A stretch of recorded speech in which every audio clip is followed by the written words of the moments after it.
गवार बहू ने बनाया नए साल पर केक। माँ उठो ना, देखो दैया को भूत लगी है।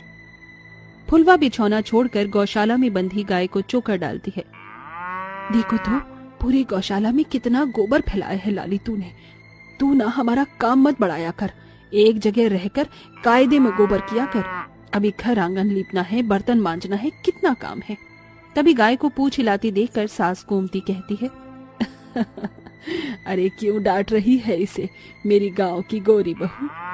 देखिए ना सासू जी, इसने गोबर का ढेर लगा दिया है, अब लगे हाथ उपले बांधने पड़ेंगे। नारायण का गरीब परिवार आलोकनाथ के बड़े बंगले से सटे पुराने कच्चे घर में बड़ी ही गरीबी में गुजर बसर करते हैं। परिवार में सास ससुर बहू बेटे चीनी है। घर का खर्चा उमेश पर है, जो कि आलोकनाथ के बंगले में ड्राइवर है। फुलवा आंगन में बैठी उपली बनाती है, वहीं गाड़ी में बैठी मान्या घमंड दिखाकर कहती है, उमंग, ये तुमने किसी ड्राइवर पर रखा हुआ है, एकदम बैलगाड़ी की तरह स्लो कार चला रहा है ये। वो भाभी जी, आगे रास्ते पर बहुत कोहरा छाया हुआ है, इसलिए मैंने स्पीड कम की है। ये भाभी जी किसे कहा तुमने? कॉल मी मैडम, समझे? मेम साहब कहो मुझे। तो कौड़ी की ड्राइवर, अपनी औकात में रहो।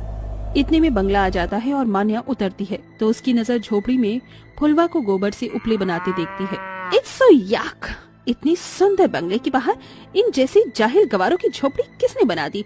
And that's the bottom lady, कैसे अपने हाथों में गोबर उठा रही है। यो, मुझे तो उल्टी आ रही है। मान्या अंदर चली जाती है और उमंग कहता है, उमेश, तुम मान्या की बातों का बुरा मत मानना। अच्छा सुनो, आज शाम को बंगले में हमारी शादी की रिसेप्शन पार्टी रखी है, तो सभी को लेकर आना। ठीक है छोटे बाबू। उमेश अपने घर आता है। उमेश बेटा, आ गया तू? कैसी रही शादी? बहुत आलीशान शादी थी बाबूजी। अरे वो तो होगी ही ना जी, बड़का बड़का लोग की शादी तो उका कहते हैं। ब्लैंकेटवा में जो होती है उसे ब्लैंकेट हुआ नहीं, बैंक्वेट कहते हैं फुलवा। हाँ, सही पकड़े हैं। माँ, साहब ने हमको रिसेप्शन में बुलाया है, बिना तोहफे के खाली हाथ जाना अच्छा भी नहीं लगेगा। फुलवा, तुम्हें तो केक बनाना आता है, तुम बढ़िया सा केक बना दो, हम तोहफे में उन्हें केक देंगे। ठीक है जी, आप थोड़ा मैदा अंडा ले आइए, बाकी लाली ने दूध दिया है, मलाई हम उससे बना लेंगे। फुलवा बड़ी खुशी से बढ़िया सा केक बनाकर लाती है, जहाँ राजरानी उन्हें मान्या से मिलवाती है। बहू, इनसे मिलो, ये है गोमती बहन, नारायण भाई साहब और ये इनकी फुलवा बहू। शादी बहुत बहुत मुबारक हो मालकिन, ये हमने अपने हाथों से केक बनाया है आपके लिए। मैंने तुम्हें कहीं देखा है, लेट मी रिमेम्बर। हाँ, या सुबह तुम इन्हीं गंदे हाथों से गाय का गोबर उठा रही थी। तुमने सोचा भी कैसे कि मैं तुम जैसी जाहिल गवार के हाथ का केक खाऊंगी? ये केक हम जैसे हाई क्लास लोगों के खाने लायक नहीं। ये कहते हुए मान्या केक गिरा देती है और फुलवा को गवार कहकर उसकी बड़ी बेइज्जती करती। फुलवा रोते हुए वहाँ से चली जाती है। बहू, ये तुमने अच्छा नहीं किया, वो कितने प्यार से केक बनाकर लाई थी। हाँ मान्या बहू, तुम्हारा बर्ताव बहुत गलत था। मामी जी, पापा जी, इन जैसी जाहिल गवार को ज्यादा मुंह लगाना ना मेरी आदत में नहीं है, मुझे पसंद भी नहीं। हाँ। मान्या घमंड दिखाकर चली जाती है। माँ मत लो ना, चुप हो जाओ ना। चुप हो जा फुलवा बहू, देख चीनी भी रो रही है, अभी तक मालकिन की बहू की बातों को दिल से लगाए हुए है। सासू जी, आखिर ये शहर वाले खुद को समझते क्या हैं? अरे कौन हक दिया इन्हें किसी गांव वाले को गवार बोलने का? हम तो बड़ी खुशी से मैडम जी के लिए केक बनाए थे और उन्होंने वही केक हमारे मुंह पर दे मारा। जाने दे बहू, जिसकी जैसी सोच, मगर हमें तो पता है हमारी फुलवा बहू कितना बढ़िया केक बनाती है। अब अपने हाथों का केक बनाकर हमें खिला दे। फुलवा आंसू पहुंचकर केक बनाकर अपने ससुराल वालों को खिलाती है। अरे वाह माँ, ये वाला केक तो बहुत टेस्टी है। हाँ बहू, और ये तो चॉकलेट केक से एकदम अलग है। माँ जी, ये फच केक है, बड़का बड़का लोग यही वाला केक खाते हैं। फिर तो आप नए साल पर भी यही वाला केक बनाना माँ। पता भी नहीं चला कैसे ये बरस भी बीत गया और नया साल आने वाला है। ऐसे ही दिन बीतते हैं और गुजरते दिन के साथ मॉल से लेकर बाजार, दुकानें नए साल के लिए सज जाते हैं। मामी जी, मुझे नए साल की शॉपिंग के लिए जाना है, मुझे 50,000 रुपए चाहिए। इतने पैसों का क्या करेगी बहू तू? ओफो मामी जी, इतनी क्वेश्चन करना जरूरी है क्या? बहू, अभी उमंग और तुम्हारे ससुर जी के बिजनेस में थोड़ी ढील है, हाथ भी तंग है। हर साल मैं और तुम्हारे ससुर जी गरीबों में नए साल पर कंबल दान करते हैं, बस उसी के लिए पैसे रखे हैं। इस बात से मान्या चिढ़ जाती है। मामी जी, अरे इतने बड़े घर की बहू होकर भी मुझे 50,000 रुपए के लिए आपके आगे हाथ फैलाना पड़ रहा है, जबकि ससुराल में ये मेरा पहला नया साल है। मगर आपको मेरी खुशियों की नहीं पड़ी, बल्कि 2 कौड़ी के गरीब भिखारियों में कंबल दान करने की पड़ी है। बात बिगड़ती देखकर राजरानी रखे हुए पैसे मान्या को दे देती है। उन पैसों को मान्या नए साल की शॉपिंग पर फिजूल के पैसे खर्च करती है। वहीं दूसरी तरफ, माँ 2 दिन बाद नया साल है, तो मेरे लिए केक बनाओगी ना? हम भी नया साल मनाएंगे ना?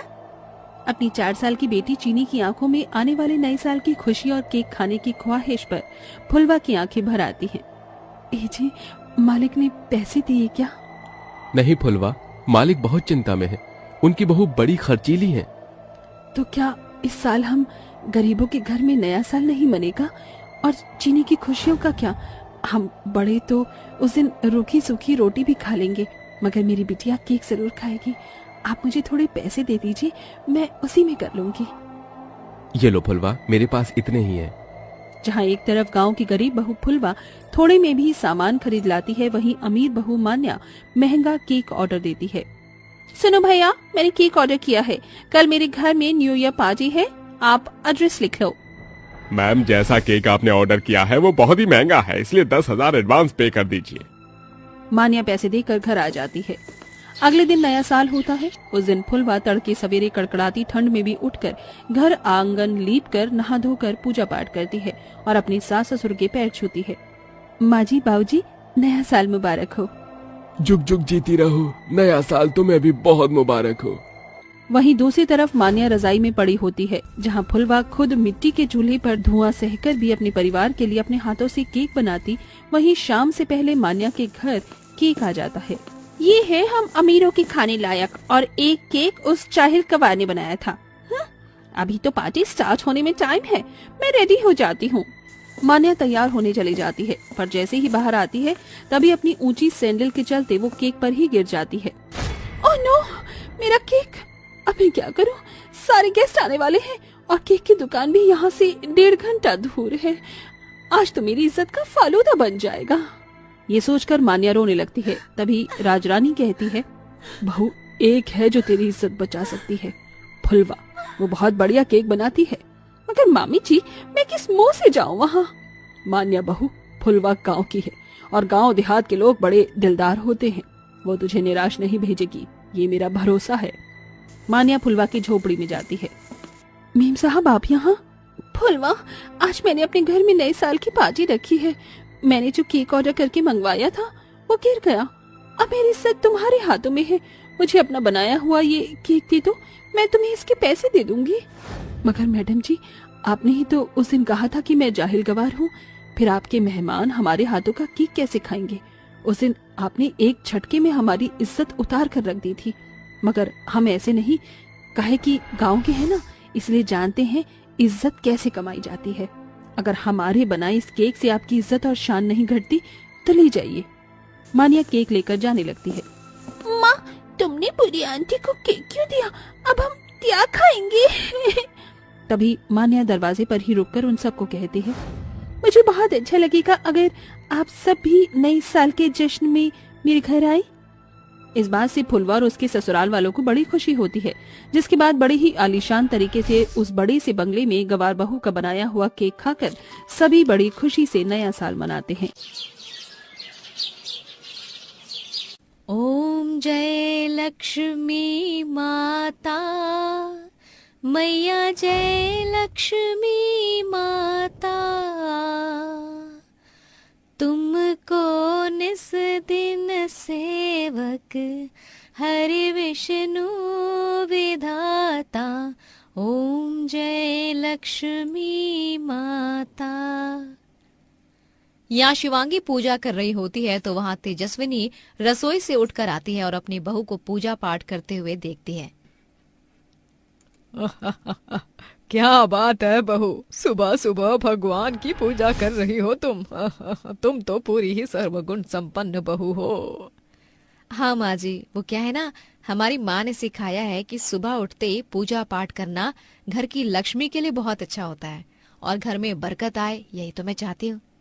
बहुत खूब बहू, बस ऐसे ही चलता रहना चाहिए। लेकिन हमारी विलायतन बहू कहाँ है जो छोटे छोटे कपड़े पहनकर इस घर में पधारी है? तभी बहुत तेज म्यूजिक की आवाज आती है। बाप रे बाप, देखो तो सही कितनी तेज म्यूजिक सिस्टम चला रखा है, पूरे घर को हिला दिया है। अरे जाओ शिवांगी बहू, देख कहीं सारे बर्तन नीचे गिरकर टूट ना जाए, पूरे घर में भूचाल जैसा आ गया है। तेजस्विनी ऐसे बोल ही रही होती है कि उधर उसकी क्रिश्चियन बहू बिस्तर से उठकर गाने पर डांस करने लगती है। मैं हीरोइन हूँ, मैं हीरोइन हूँ।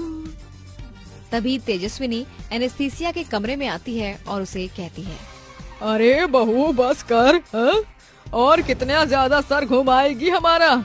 इतनी ज्यादा साउंड में तुझे पता है ना, ज्यादा तेज लाउड स्पीकर मेरी सेहत के लिए ठीक नहीं है। जी आपकी सेहत के लिए तो कुछ भी ठीक नहीं है। ये गाने तो मैंने इसीलिए बजाए हैं क्योंकि आज क्रिसमस है, आज मेरा दिन है, आज सेंटा क्लॉज के आने की तैयारी करनी है। हाँ बहू, मुझे भी पता है कि तू हमेशा क्रिसमस डे बनाती है, लेकिन थोड़ा सा अपने पहनावे में सुधार ला। है? ये तूने क्या पहना है? अरे गांव की औरतें देखेंगी कि हमारी बहू इतने छोटे कपड़े पहनती है तो क्या ही सोचेंगी।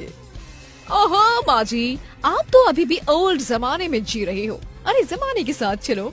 और फिर मैंने बचपन से ऐसे कपड़े पहने हैं, मुझे इन्हीं कपड़ों में कंफर्टेबल लगता है। समीर सो रहा है, देख रहा है अपनी पत्नी को, अपनी सास की एक नहीं सुनती है। आज मोहल्ले की औरतें जब घर पर आएंगी क्रिसमस पार्टी के लिए तो उन्हें कैसा लगेगा बहू के छोटे कपड़े देखकर। माँ आप चिंता क्यों कर रही हो? मैंने पहले ही एनेस्थीसिया की लॉन्ग ड्रेस मंगवाई है, पूरा गाउन है जिसमें वो पूरी ढक जाएगी, कोई उसे कुछ नहीं कहेगा और क्रिश्चियन लुक भी आ जाएगा। अरे हाँ, वो तो मैं देखती हूँ शाम को तेरी पत्नी क्या पहनती है और क्या नहीं। तेजस्विनी की एक बहू तो घूंघट वाली होती है जो कि बहुत ही संस्कारी होती है। वो पूरे घर में पूजा पाठ करती है, जिसके चलते तेजस्विनी उसकी बहुत तारीफ करती है। सभी लोग नाश्ते की टेबल पर आ जाते हैं, जहां शिवांगी सभी के लिए उनकी पसंद का नाश्ता बनाकर तैयार करके उन्हें देती है। आप सभी का गर्मा गर्म नाश्ता तैयार है, आप सभी नाश्ता कर लीजिए, उसके बाद मैं क्रिसमस के लिए घर को सजाना शुरू करूंगी। आह, क्या खुशबू आ रही है खाने से।